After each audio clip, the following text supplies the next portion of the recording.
हम इमरान के पास भी जाएंगे, लेकिन इस वक्त की बड़ी अपडेट आपको बता दें कि सहायक पुलिसकर्मी अब सीएम आवास का घेराव से पीछे हटेंगे, यानी कि जहां मोरहाबादी में वो धरने पर थे, आंदोलन कर रहे थे, वहां लौटेंगे। हम अपने संवाददाता इमरान का रुख करते हैं। इमरान, डीसी और एसएसपी पहुंचे घटनास्थल पर, यानी सीएम आवास के बाहर, और सीएम आवास के बाहर पहुंचकर आंदोलन कर रहे सहायक पुलिसकर्मियों को समझाया। अब सहायक पुलिसकर्मी पीछे हटेंगे, क्या कुछ बातें की गई, दर्शकों तक पहुंचाएं।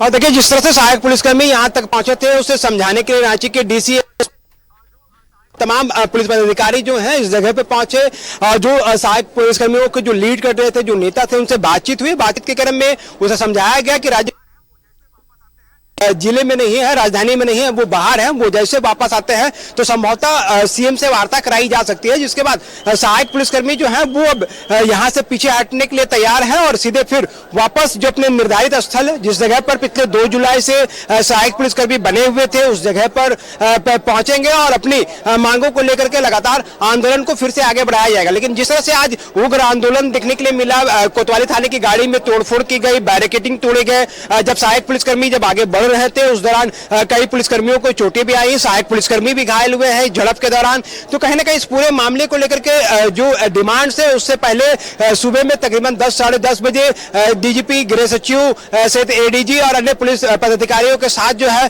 वार्ता भी कराई गई थी, जिसमें बातें भी कही गई थी। बताया गया था कि किस तरह से इनकी वेतन वृद्धि को लेकर के सरकार जो है गंभीर है, 25% तक इनकी वेतन वृद्धि जो है वह कराई जाएगी। इनके अलावा 1 साल का एक्सटेंशन दिलाया जाएगा। आने वाले पुलिस के जो बहाली है, विभिन्न बहालियों में जो सहायक पुलिसकर्मी है उनको लाभ देते हुए उनको रियायतें दी जाएगी। 10% तक जो है रिजर्वेशन देने की भी बात कही गई थी। लेकिन इसके बावजूद सहायक पुलिसकर्मी जो है अपनी मांगों को लेकर के उग्र आंदोलन पे पहुंचे और धीरे धीरे एक के बाद एक कई बैरिकेड को तोड़ते हुए राज्य के काके रोड स्थित जो सीएम आवास के मुख्य गेट तक पहुंच गए और यहाँ पर सभी लोग जो है धरने पर बैठ गए। अभी जब हमारी बातचीत सहायक पुलिसकर्मी के जो नेता है उनसे हो रही थी, उस दौरान जो है उन लोगों ने घोषणा की है कि यहाँ से वो वापस मोरहाबादी के लिए बढ़ेंगे और फिर इस आंदोलन को आगे वहीं से बढ़ाया जाएगा। जिस तरह से उसके बाद वार्ता होती है तो ठीक है, नहीं तो फिर आने वाले दिनों में सामूहिक रूप से आत्मदाह करने को लेकर के भी रणनीति तैयार की जाएगी और आंदोलन तैयार किया जाएगा। इसके अलावा लगातार जो अधिकारी हैं वो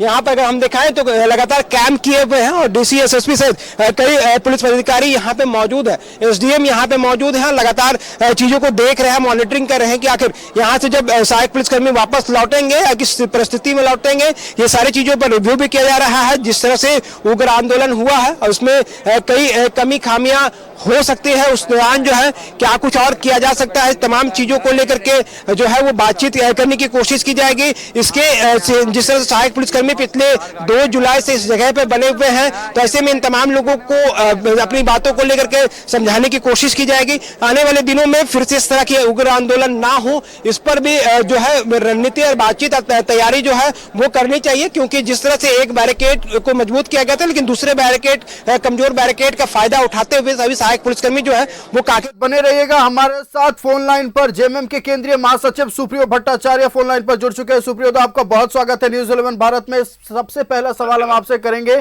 कि आज सहायक पुलिसकर्मी सीएम आवास घेराव करने पहुंचे, पुलिस की ओर से भी लाठीचार्ज की गई है। इनका कहना है कि सरकार हमारी मांग को सुनना ही नहीं चाहती है, क्या कहिएगा? नहीं, देखिए, ये बहुत गलत धारणा इन लोगों को है। सरकार पूरी संवेदनशील है, खासकर हमारी पार्टी बहुत संवेदनशील है। इन लोगों को ये बात बहुत पहले से अच्छी तरह से आज कहा गया है कि आपका 10-25% आपका जो मानदेय है उसको बढ़ा दिया जाएगा।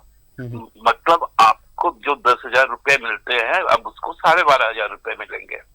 आपको 1 साल की जो एक्सटेंशन है वो दिया जा रहा है। साथ साथ जितने भी परीक्षाएं उसमें उम्र की भी सीमा की छूट है और 10% रिजर्वेशन भी है। लेकिन कोई भी नियुक्ति बिना नियमावली, बिना परीक्षा के तो होगी नहीं। तो दिक्कत यही है कि रघुवर जी ने इस तरह की जो समस्या पैदा कर दी है, ये संविदा पर रख कर ये चीजें इस तरफ ले जा रही है कि नागरिक आवाजाही में दिक्कत हो रही है। अभी स्कूल का समय है, बसें सब खड़ी हैं वहां पर, तो हमको लगता है कि ये चीजें उचित नहीं है। उनको जाना चाहिए अपनी जगहों पर और लौट कर अपने कामों पर लौटना चाहिए। देखिए ये हमारे ही लोग हैं जी और बिल्कुल। हम ही इनको सब कुछ कर सकते हैं। हम दूसरे लोग नहीं है जिनको फंसाएंगे। हम इनको जितनी सुविधाएं देने की बात है सभी सुविधाओं देने के लिए सरकार ने ऑफर किया है। अब इनको मान जाना चाहिए चीजों को, हठधर्मिता नहीं। खासकर जो फोर्स जो है ना, ये आर्म फोर्स में आता है, इसमें डिसिप्लिन सबसे बड़ा है। जी बिल्कुल। आप डिसिप्लिन कैसे तोड़ेंगे? आप निषेधाज्ञा तोड़कर आप सीएम आवास चल गए। आप कोई पवन पुत्र हनुमान है क्या कि आप इस तरह का काम करेंगे? आप अनुशासित सिपाही हैं और राज्य सरकार का अनुशासन यदि आप तोड़ेंगे तो राज्य सरकार तो मजबूर होगी आपको दंडित करने के लिए। तो इसलिए हम कहना चाहते हैं कि इस इशू को तत्काल समाप्त हो। सरकार भी बहुत संवेदनशील है, माननीय मुख्यमंत्री भी संवेदनशील है, हमारा प्रशासन भी संवेदनशील है। हठधर्मिता करेंगे तो उसका परिणाम अच्छा नहीं होगा। ठीक है, आपने कहा कि हठधर्मिता करेंगे तो परिणाम अच्छा नहीं होगा, लेकिन अब जो अपडेट ये सामने आ रही है कि मुख्यमंत्री से वार्ता को लेकर इन्होंने अपनी पुलिस की बात और प्रशासन की बात मान ली है। इनका कहना है कि सीएम से हम वार्ता करेंगे। हालांकि सीएम इस वक्त शहर में नहीं है, उन्होंने कह दिया है कि हम अपने कदम पीछे हटाएंगे, मोरहाबादी चले जाएंगे। लेकिन सीएम से वार्ता होना और इस मुद्दे पर एक हल निकलना बेहद जरूरी है सुप्रियोदा, क्योंकि उन्होंने आत्मदाह तक की अब चेतावनी दे दी है। नहीं देखिए, ये आंदोलन के क्रम में आवेश में सब कुछ होता है, लेकिन ऐसा नहीं होता है। कोई आत्मदाह वगैरह नहीं होगा। क्यों होगा आत्मदाह? आत्मदाह तो वो करते हैं जो कायर होते हैं, और ये तो हमारे आम जवान है जी, हमारे पुलिसकर्मी हैं। तो ये कैसे इस तरह का फैसला ले सकते हैं? इसलिए हमको लगता है इनको कायरता छोड़नी चाहिए। और मुख्यमंत्री जब उन्होंने आश्वासन दिया है तो सहानुभूतिपूर्वक उनके पक्ष को जानेंगे। एक आखिरी सवाल, मॉनसून सत्र आने वाला है, क्या सहायक पुलिस कर्मियों के मुद्दे को लेकर कुछ पहल की जाएगी इस बार? जो प्रोसेस जो भी होगा उसको उस प्रोसेस को तो अपनाया ही जाएगा। बिना प्रोसेस का भी देखिए हमारे यहाँ पर सिपाही की बहाली आने वाली है, जीएसएससी उसकी तैयारी कर रही है जी।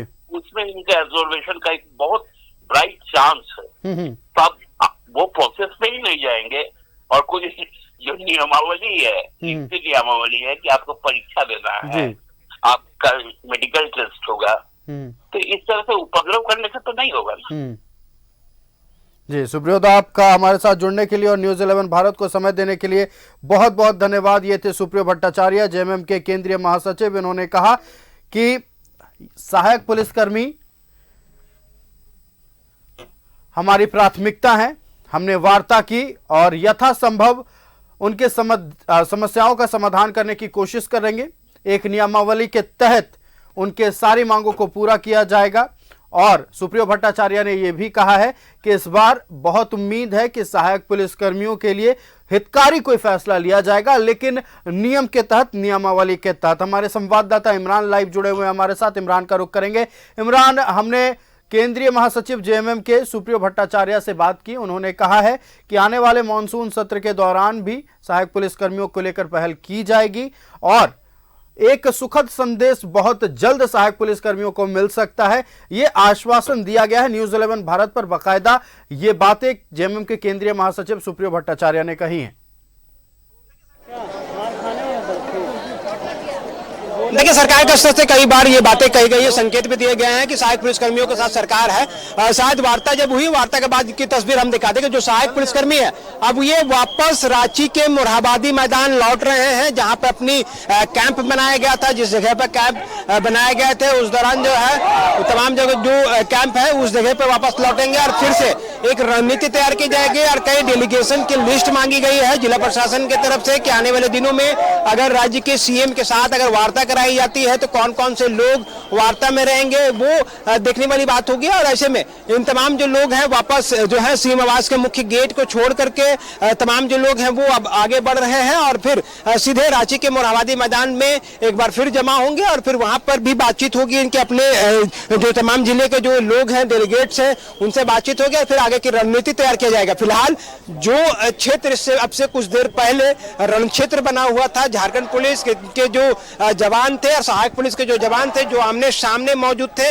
वो अब एक बार फिर से यहाँ से बादल छटता हुआ नजर आ रहा है। जो सहायक पुलिसकर्मी है वो वापस अब लौट रहे हैं और फिर यहाँ से सीधे वापस मोरहाबादी मैदान में लौटेंगे। लेकिन सुरक्षा के दृष्टिकोण से अगर हम कहें, जिस तरह से सहायक पुलिसकर्मियों को यहाँ समझाने के लिए बड़ी संख्या में जो अधिकारियों के साथ साथ जवान यहाँ पे मौजूद थे वो यहाँ पे मौजूद है और एक जो दल है वो सहायक पुलिसकर्मियों के साथ जाता हुआ दिखाई दे रहा है। तो कहीं ना कहीं सुरक्षा की अगर हम बात करें तो एक बार फिर से मंथन करने की जरूरत है कि आखिर जिस तरह से बैरिकेड को तोड़ करके सभी लोग जब आगे बढ़े हैं तो आने वाले दिनों में फिर से इस तरह की स्थिति उत्पन्न ना हो, इस पर विचार किया जाना चाहिए कि किस तरह से दो तरफा सिक्योरिटी घेरा जो है, जो सुरक्षा घेरा जो है वो बनाना है। एक घेरे को मजबूत जरूर कर दिया गया था, लेकिन दूसरा घेरा जो कि ऑक्सीजन पार्क की तरफ था वो कमजोर था, जिसका फायदा सहायक पुलिसकर्मियों ने उठाया और तोड़ते हुए घेरे को वापस इस जगह पर पहुंच गए। और अब ठीक मेरे पीछे सहायक पुलिसकर्मी रांची के मोरहाबादी मैदान के लिए लौटने के लिए तैयार हो गए हैं और तमाम जो लोग हैं वो वापस लौटते हुए नजर आ रहे हैं। एक आंदोलन जो था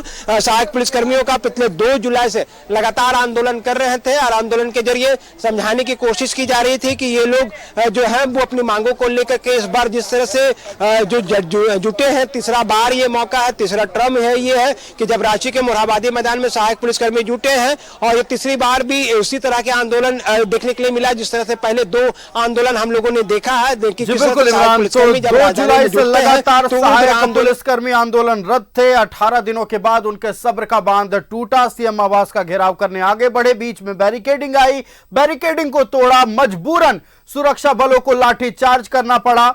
सीएम आवास के द्वार तक पहुंच गए सहायक पुलिसकर्मी और धरना दिया। हालांकि मौके पर डीसी, एसएसपी पहुंचे, एडीएम लॉ एंड ऑर्डर पहुंचे। काफी देर की लंबी वार्ता के बाद सहायक पुलिसकर्मी माने और वापस मोरहाबादी की ओर, जहां वो आंदोलन कर रहे थे, जहां वो टेंट बनाकर रह रहे थे, वहां वो लौट गए हैं। बस एक शर्त पर बात माने हैं सहायक पुलिसकर्मी कि सीएम से उनकी वार्ता होगी। डेलीगेशन की एक लिस्ट यानी प्रतिनिधिमंडल की एक लिस्ट मांगी गई है। सुरक्षा बलों की ओर से, प्रशासन की ओर से कौन कौन से शख्स सीएम से वार्ता करने जाएंगे। लेकिन राज्य सरकार की ओर से जो तमाम बातें सामने आई, उनका कहना है कि बहुत जल्द सहायक पुलिसकर्मियों को सुखद संदेश मिल सकता है। हमारे साथ हमारे संवाददाता इमरान और दीपक लाइव जुड़े हुए थे।